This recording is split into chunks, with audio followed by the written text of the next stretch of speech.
Et bonjour à toutes et à tous et bienvenue pour ce nouveau gros récap du côté de la LCK. Une vidéo pour résumer, décrypter, analyser tous les BO qui sont joués au cours de cette semaine dans la meilleure ligue du monde. Et on passe directement sur une première journée d'exception. 4 des meilleures équipes quasiment, si on exclut Katy Rolster qui était toujours invaincu. On a eu le droit à HLE contre Damwon et T1 contre Gen.G bien sûr. Dans le premier BO, on a cependant très vite senti la domination des Hanwha Life Esports. Du côté des drafts, on a eu le droit quand même à beaucoup d'OP qui ont été laissés par les Damwon, en particulier cette Orianna First Pick qui a été un petit peu au centre de tous les débats, ce qui a donné finalement une composition très orientée autour des combos de cette dernière, avec beaucoup de range, très difficile à déloger. Et tout ça finalement pour un vilain blind pick Jace. Enfin voilà, il y a beaucoup de questions autour de ce blind pick Jace qui finalement n'ont que peu de réponses. On sait que du côté de la LCK, on l'affectionne tout particulièrement, mais le problème c'est qu'il y a beaucoup de réponses face à lui, que rares sont les personnes qui le maîtrisent vraiment, que ce soit lui ou sa composition via un gros funnel topside, et du coup lorsque les counter picks sont à disposition, finalement ils arrivent vraiment à éteindre le champion et ainsi que toute la composition adverse quasiment. Si t'as pas la prio, t'arrives pas à le funnel, t'arrives pas à le lancer un petit peu dans son snowball, et du coup tu te retrouves avec un poids mort quasiment dans toute ta draft. En tout cas, avec le Jarvan qui a été récupéré du côté des HLE et pour Canavi, on a réussi à mettre une pression très importante dès le début de partie, le prince héritier de Demacia étant très fort dans ce genre de situation bien évidemment,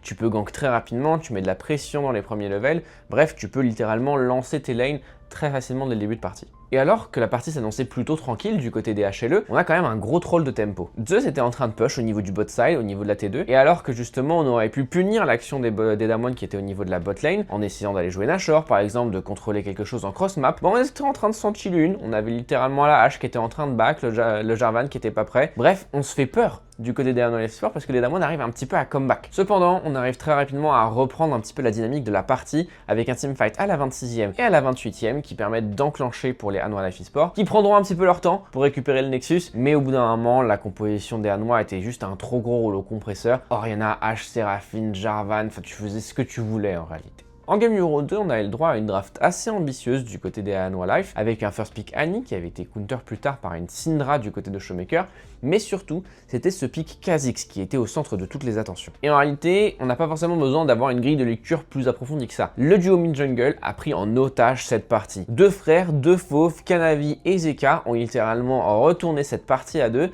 à grands coups de catch, à grands coups de gank high pressure du côté du Kha'Zix, qui était à l'invade également, très fort pour déranger un Nocturne en début de partie. Dès lors qu'un champion n'avait pas de flash, t'avais un rapid gank de la part de ce Kha'Zix qui a été lancé sur la stratosphère. On finit à 11-3 du côté de Canavi, il était littéralement en train d'écraser la game quasiment à lui tout seul, bien aidé par un Zeka qui était là pour setup avec ses stuns. 2-0 donc, et on entre directement dans le deuxième BO qui s'est joué donc entre Gen.G et T1, et bon, bien qu'on aurait pu avoir un petit peu d'espoir du côté des fans de T1, on s'est très vite rappelé que les Gen.G face à T1 en saison régulière, tant qu'on n'est pas en November Worlds, ça marche pas. Surtout que dès la draft, on a une situation un petit peu compliquée, sachant qu'on a eu le Ryze qui a été récupéré du côté des T1, instantanément counter pick par la Anivia de Chovy, et un nouveau Jace en blind pick qui a été counter par un Sion du côté de Kin, qui certes a pris quelques golds de retard, mais bon c'est un Sion, il n'en a rien à faire. Et derrière, il a même réussi à récupérer un solo kill quoi.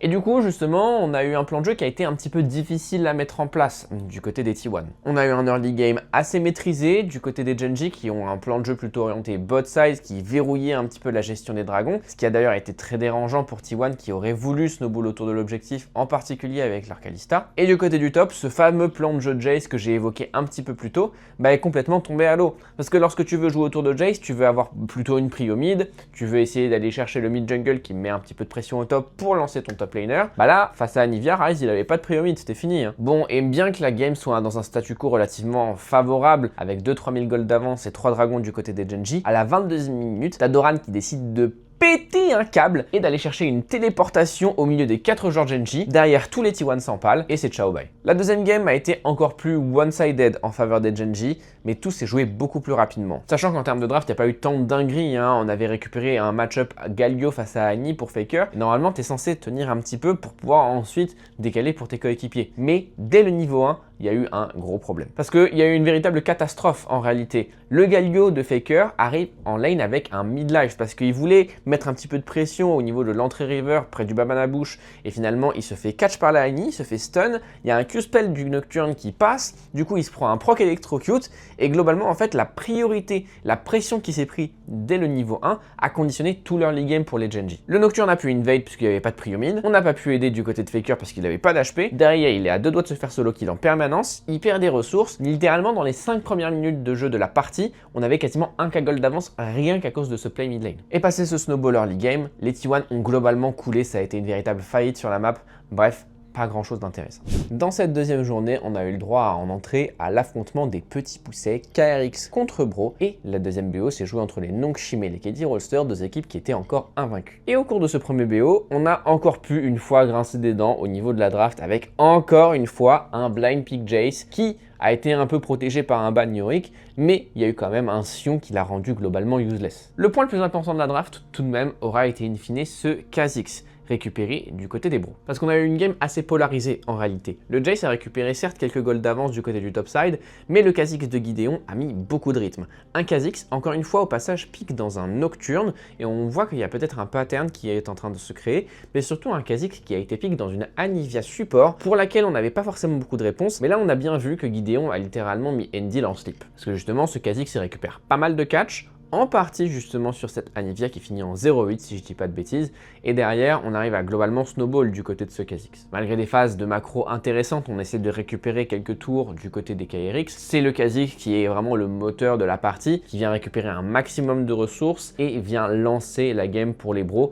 qui finissent par reprendre largement la tête. On a un gros break en faveur des Bros vers la 20e minute de jeu qui permet globalement de lancer la partie, et alors que justement elle semblait quasiment doomed, on a un dernier fight, voilà, un petit ressaut de vie du côté des KRX qui font un très bon flank avec une partition impériale du Azir, mais malheureusement derrière on arrive quand même à trouver un dernier fight clutch avec Teddy et Gideon qui arrivent à gérer quasiment un 2v5 avec leur Ezreal et le Kha'Zix. Et après une game numéro 1 quand même bien maîtrisée du côté des Bros, c'est en game numéro 2 qu'ils vont potentiellement le plus le regretter. Dans une draft relativement bien menée en plus de ça du côté des Bros, avec un flex de Varus et Aurora qui sont laissés jusqu'au bout, on a également un Lee Sin qui est très bien pique du côté de Gideon qui a été assez ambitieux. C'est d'ailleurs pas de lui d'où vient la défaite parce qu'il a vraiment été dans tous les bons coups. D'autant plus qu'on a vraiment un early game qui se passe vraiment bien du côté des Brayons. Très rapidement, tout explose aux alentours de la 7e minute de jeu, il y a des kills au top, il y a des kills au bot, et on a un snowball qui est déjà en train de se lancer. Et alors que justement le snowball commençait à être bien tassé, on avait un avantage en gold qui était quand même assez conséquent, c'est aux alentours d'un fight à la 23e, 24e minute que les KRX arrivent à reprendre un petit peu du poil de la bête, à sacher du temps à minima. Dans un teamfight, on a justement une engage de la Ambessa qui veut aller chercher un lazy field,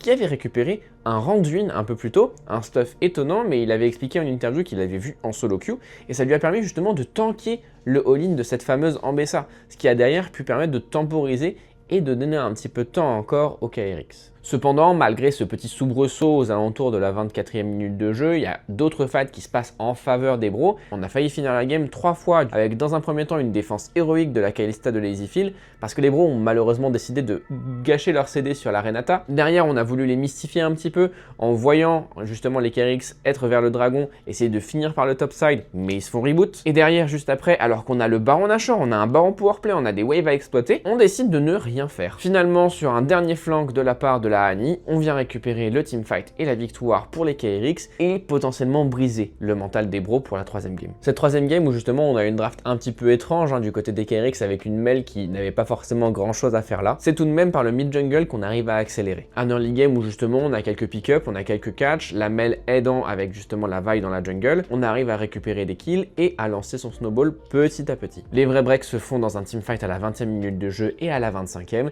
ce qui permet de définitivement enterrer les espoirs des Bros. Le deuxième BO s'est finalement joué entre les Nongshim Red Force et les KT Rolster, deux équipes encore invaincues, et finalement un BO qui s'est avéré être très champagne. Une draft assez curieuse dans la première game d'ailleurs, parce qu'on a voulu laisser le Ryze Panthéon et même Bard pour récupérer un Ezreal Karma, mais que je trouve un petit peu cher payé personnellement. Parce que bien qu'on ait eu un very early favorable du côté des Nongshim Red Force, très rapidement la mobilité de la composition des KT Rolster s'est exprimée. On arrive à reprendre un petit peu l'avantage, on a des teamfights qui sont assez gagnants, on arrive à trouver des pick-up bien évidemment un grand coup de portail transdimensionnel et de météore, ainsi que les destins tempérés qui sont là pour les accompagner. Cependant, malgré tout, on a eu un mid-game qui a été assez chaotique et une game au global qui l'aura été tout autant. On a d'abord eu les teamfights favorables du côté des Nongshim aux alentours de la 22e minute qui arrive à trouver un bon catch. Puis derrière, on a une belle défense du Nashor qui a été récupérée par les Nongshim avec un engage qui a été trouvé par BDD qui a vu Sponge, il a vu poser son drapeau, il lui a directement ghost à la gueule et il allait le run down. Derrière, on a un autre teamfight favorable au Nongshim Red Force du côté du Drake, mais il y a un fight aux alentours de la 30e minute de jeu où je ne comprends pas ce qui se passe dans le cerveau d'Aiming. Il est censé push un petit peu le bot side et rejoindre le fight, surtout qu'il y avait un Bard pour assurer la transition avec les Magical Journey, mais non, il a décidé de se cosplayer en Trine Damer. Alors certes, il récupère T2, T3, même un inhibiteur, mais s'il gagnait le fight au niveau de la mid lane, la game était terminée pour Katie Rolster. Là, il perd le fight au mid, il meurt tout seul, et du coup, tu te remets encore en danger. On finit quand même par récupérer la victoire du côté des Katie, mais les fights ont été extrêmement serrés, et surtout ce fameux fight à la mid lane qui aurait pu être vraiment dangereux. Dans la deuxième game, on a eu une grosse compo dive qui était assumée d'un côté comme de l'autre. Vi Ahri du côté des Katie Rolster et Nocturne Sylas avec un Sylas qui peut bien évidemment voler l'ultimate de Ahri pour follow-up. Et c'est justement du côté de la mid lane des Nongshim qu'on a dégainé les premiers. On récupère le first blood sur BDD, mais derrière on avait un Cuz justement qui avait fait un petit reset avec sa Vi et il l'a dit d'ailleurs en interview, il a pu récupérer un petit peu de stuff supplémentaire pour jouer le skirmish ensuite au niveau de la mid lane 2v2 pour le remporter du côté des Katie. Passé ces petites skirmish, on a une early game relativement tranquille, mais aux alentours de la 15e minute de jeu, on récupère un quadra kill pour BDD et globalement à ce moment-là, il y a un problème. Par la suite, on a eu un enchaînement de fight autour du Nashor avec un fight à la 23e, 24e, 25e minute de jeu, quasiment au même endroit. Et le dernier fight, c'est finalement Sponge qui s'empale avec son Nocturne, qui permet de lancer le Nash en faveur des Katie Rolster et d'emballer la victoire dans une game 2 globalement plus maîtrisée, parce qu'ils avaient globalement le contrôle de la partie. 2-0 donc, et des Katie qui continuent sur leur lancée. Et c'est directement parti pour le jour 3 avec une première confrontation qui a vu s'affronter T1 et DNS, là où justement les T1 devaient se rassurer et devaient nous rassurer les fans T1. Oh, il va falloir se réveiller là. Et donc, dans cette première game, on a eu le droit à une draft relativement de gala. On a eu le droit à la Orianna de Faker, plutôt pixel, mais surtout au Lee Sin de Honor. Du côté des DNS, on avait plutôt un plan de jeu orienté en side avec une Gwen pour counterpick le Sion et un Nocturne pour follow-up et protéger potentiellement cette Gwen. Cependant, on a eu une game très rapidement polarisée du côté du jungler des T1 qui a littéralement marché sur l'eau. Parce qu'on a eu un Piozzi qui s'est rapidement fait catch plusieurs fois par ce Lee Sin qui commence en 0-2, ce qui lance la game de Honor et globalement tout est parti de là parce que derrière on a pu avoir un Honor qui était là sur les ganks au top, sur les ganks au mid, sur les ganks au bot, sur les teamfights, il était partout en même temps. Il a complètement éteint les espoirs des DNS, quasiment à lui tout seul. Un dernier fight au niveau de la mid lane à la 20e minute de jeu permet à Honor de récupérer un quadra kill et le jungler des T1 termine en 12-0. Ciao, au revoir. On a eu le droit en game numéro 2 à des solo lanes qui se sont quand même pas mal fait bosser du côté des T1, bien évidemment dans des match-ups pas forcément simples. Doran a eu le droit à un counter pick Sylas sur son Gnar, pas facile, et la Anid Faker qui avait été pick très tôt a été counterpick par une Aurora, donc le match-up est pas simple de fait. On a récupéré un solo kill du côté de closer, pas cool, aussi qui a été très actif avec son Panthéon en début de partie, et du coup il faut se pencher un petit peu sur Faker, parce que il faut le dire, c'est pas trop ça, on est dans le bottom 3 des mid laners de LCK, en XP diff à 15, en CS diff à 15, en Gold diff à 15, et globalement ça commence à être un petit peu dangereux, faut se reprendre. Mais cependant, c'est aussi ça la grande force de T1, c'est que même si les lanes sont pas faciles, on arrive souvent à se reprendre en teamfight. Un à la 20e, où c'est Doran qui lance littéralement le play avec un ulti de Mega Gnar qui vient chercher et à drop tout le teamfight en faveur des T1. Et de l'autre côté, à la 23e, pareil, on se relance encore une fois et on enterre les DNS. Mais il va falloir encore plus se rassurer si vous affrontez les grosses équipes. Le deuxième BO, c'est joué entre les HLE et les Firex. Et il faut le dire, bien qu'il ait été en 3 games, ça aurait dû être un 2-0. Dès la première game, on a donné le ton. Et on va s'arrêter sur ces analyses. On a un Zeus qui a réussi à largement dominer son match-up face à un Yorick. Zeka n'est pas mort de la game avec Soriana et a fait des Shockwave Pixel. Et les HLE terminent la game en 24 minutes avec 17 000 gold d'avance. 17 000. Rien à dire, rien à analyser, il n'y a pas de match. On s'est fait globalement drill à tous les postes, à tous les rôles, à tout instant. Et en game numéro 2, bien qu'elle ait été perdue par HLE, il faut le dire, ils l'ont quand même bien trollé. Au niveau de la draft, on a eu un blind pick Annie qui a été bien puni par un Vikla sur son Huawei qui a été assez performant sur le champion. Mais c'est en side que tout a dérapé. Parce qu'on a eu un Kennen du côté de la top lane et on aurait pu s'attendre à un Kennen AP, machin, trop bien, counter ping, GG. Non, on a Zeus qui a décidé de jouer Kennen à des tops. Alors oui, il tire la lane. il a 2000 gold d'avance, mais il a servi à rien dans les teamfights. Et alors que le Renekton avait 1k, 2k de retard, on a un Zeus qui est tellement en train de full focus en support alors qu'on s'en fout, et le Renekton, lui, il gère le fight tranquille, il vient récupérer un doublé ou un triplé, je crois, ou alors peut-être moins, hein, je raconte des bêtises, mais le fight est tellement hard winning du côté des Fox que la game est relancée pour eux, et derrière on a un Diable qui sur Ezreal carry à la perfection. Et du coup il a été inutile en fight avec son Kennen, il a été inutile en side parce qu'il a quasiment jamais split push, donc finalement on se fait rattraper pour HLE. Et c'est pour ça que c'est frustrant, alors que justement en game numéro 3 on avait une composition dive-in avec Vi, Ahri et Rakan, pour essayer de punir la vilaine Melmid de la part de Vikla, on a encore une fois Slay, on a terminé la game en près de 23 minutes de jeu. L'early game était relativement tranquille, mais au bout d'un fight aux alentours de la 15e minute de jeu, on a un quadra kill qui est récupéré du côté de Zeka, et derrière, on enterre la game. Un peu à l'image de la game numéro 1, il n'y a pas grand chose à dire, HLE a explosé Firex, et des Firex qui justement sont dans la crise. Et dans cette 4e journée, on a eu le droit à plein d'upsets. KRX ont réussi à sweep les Nongshim Red Force, et les Damwon face au Genji ont enfin récupéré une victoire. La première game du premier BO se joue autour d'un first pick Jarvan, du côté des Nongshim, curieux alors que Orianna était disponible, et on a également eu la très diabolique Anivia de Lehens. Et c'est justement via cette Anivia que les Nongshim Red Force ont été intenables dans leur game. Ce champion, c'est vraiment démoniaque. Et alors que le snowball était en train tranquillement d'avancer en faveur des Nongshim, on a une très mauvaise transition vers la 18e, 20e et 22e minute de jeu où les Nongshim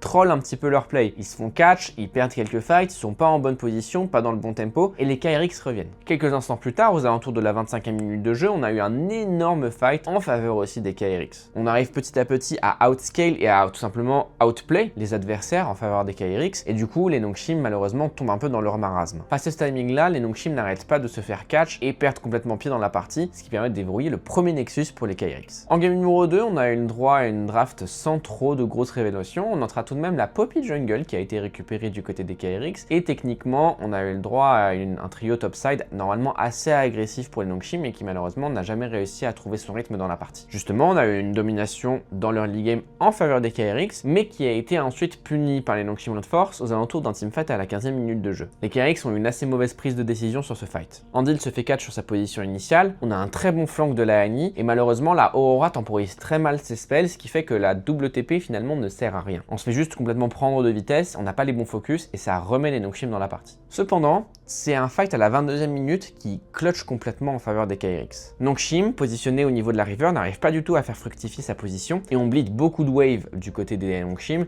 qui perdent au top, qui perdent au bot, qui perdent également au mid, parce qu'on a un Lazyfield qui a push la T1 et qui a mis pas mal de pression. Et derrière, c'est Rich sur Nar qui arrive et qui fait un teamfight de zinzin qui permet de lancer ses coéquipiers et de complètement faire le break en faveur des KRX. Un break dont les Nongshim ne se relèveront pas et un 2-0 récupéré pour les KRX justement. Et le deuxième BO s'est joué entre les Genji et les Damwon. Damwon qui après 5 années de DZ de lose streak face à Genji récupère enfin une victoire. Dès la première draft, quelques petites choses intéressantes. On a de nouveau voulu tenter la composition catch sur les sides dont je vous ai un petit peu parlé tout à l'heure avec Ryze Panthéon pour les Genji. Là où à l'inverse, les Damwon ont voulu plutôt jouer des lanes fortes avec des skirmishes tout aussi performants. On a Anivia, on a Panthéon. À noter que le Bard de carrière a eu une importance absolument cruciale. D'une part pour essayer de déranger le gros combo de la part de Ryze et Panthéon avec des destins tempérés qui permettent ensuite de collapse, mais aussi en termes de clutch, il a été vraiment zinzin. Et justement, je parlais un petit peu de l'early game fort potentiel du côté des Damwon, et c'est ce qui leur a permis d'avoir un early game assez dominant. Cependant, les Genji ont réussi à peu près garder la tête hors de l'eau avec un très bon contrôle autour des dragons via le bot side. On sentait que petit à petit, les Damwon allaient perdre pied. Au niveau du fight du 3e dragon, on a un Kim qui fait des folies sur K'Sante bien sûr, on a des Damwon qui prennent un petit peu la mauvaise décision et ont un mauvais focus, mais c'est au 4e que tout se révèle. Parce que ce 4e se joue vraiment dans le sang. Genji voulait assurer la soul, bien évidemment, du coup ils se committaient un petit peu autour du dragon, ils avaient la position, mais derrière on arrive à trouver le clutch. D'une part ça se joue autour d'un smite à 19 HP. Derrière on a un très bon ultimate de la part de Karir qui permet de bloquer rouleur. Derrière on a pu follow up du côté de Siwu qui était là et qui a complètement slay le carry AD des Genji. On a également un nouveau Q-spell de la part de Karir qui a permis de nouveau cesser les différents joueurs des Genji qui finalement se font complètement avoir dans ce teamfight et lancent ainsi la game des Damwon qui permettent de récupérer ensuite ensuite le Nexus. Franchement, ça se joue à des pixels, ça se joue vraiment à des exploits vraiment mécaniques de zinzin. Un dernier fight à la 26e, Damwon prend le Nexus, ça fait 1-0. En game numéro 2, dans la draft, on a une draft justement qui n'a pas tant puni les pics adverses que ça, on a plutôt voulu jouer autour de ces synergies du côté des Genji. Il y a une Seraphine, Yunara, on a un Zahen qui va avoir d'ailleurs de l'importance. Du côté des Damwon, on a plutôt voulu jouer Evia le bot side et on a une mid lane qui s'est fait un petit peu bosser de fait. Et finalement, on a eu une game assez polarisée entre la mid lane et la top lane parce que le Zahen top qui a été récupéré en counter pick du côté de Kin a complètement floppé. De l'autre côté, on avait une Aurora qui a été quand même pas mal spam gang par Canyon et qui a récupéré assez facilement la main face à Showmaker. Cependant, un petit peu à l'image de la game numéro 1, les Damwon de nouveau se font avoir sur les Drake. On arrive à avoir des bons catchs sur la Annie, on arrive à justement bien déranger, à bien chunk les adversaires pour pouvoir garder l'objectif sous contrôle. Et justement, le plan de Kalista de la part des Damwon est complètement passé à la trappe, sachant que les Genji gardent le contrôle des Drake. Un fight à la 30e minute de jeu permet aux Genji d'aller chercher le Baron Nashor, mais ils se font reboot au niveau de la T2 bot side. Juste après, on a Damwon qui récupère un teamfight ultra favorable à la 35e minute de jeu. On a un Lucid qui va chercher Ruler et qui malheureusement était au mauvais endroit au mauvais moment avec sa Yunara. Et juste après, on a Siwoo qui vient le target et malheureusement du coup, Ruler n'arrive pas du tout à s'échapper. Il était dépourvu de son flash, il meurt alors qu'il avait le port de l'essentiel des dégâts de ses coéquipiers. Et derrière, on peut dérouler le teamfight pour les Damwon. Et c'est justement dans les teamfights que les Damwon se sont le plus révélés. Ils ont réussi à surclasser les Genji vraiment dans le 5v5, mais aussi individuellement via des bonnes phases de lane de la part de Siwoo en particulier. Énorme respect à mettre également sur le nom de Karir, qui avec son Bard a littéralement solo win la game numéro 1 et même en game numéro 2, il a été très clutch. 2-0 donc du côté des Damwon qui brise enfin cette maudite série face à Genji. Dernière journée et il faut l'admettre, elle a été un petit peu sans suspense aujourd'hui. Le premier BO aura vu s'affronter les Phyrex et les Supers, mais petite chose à noter,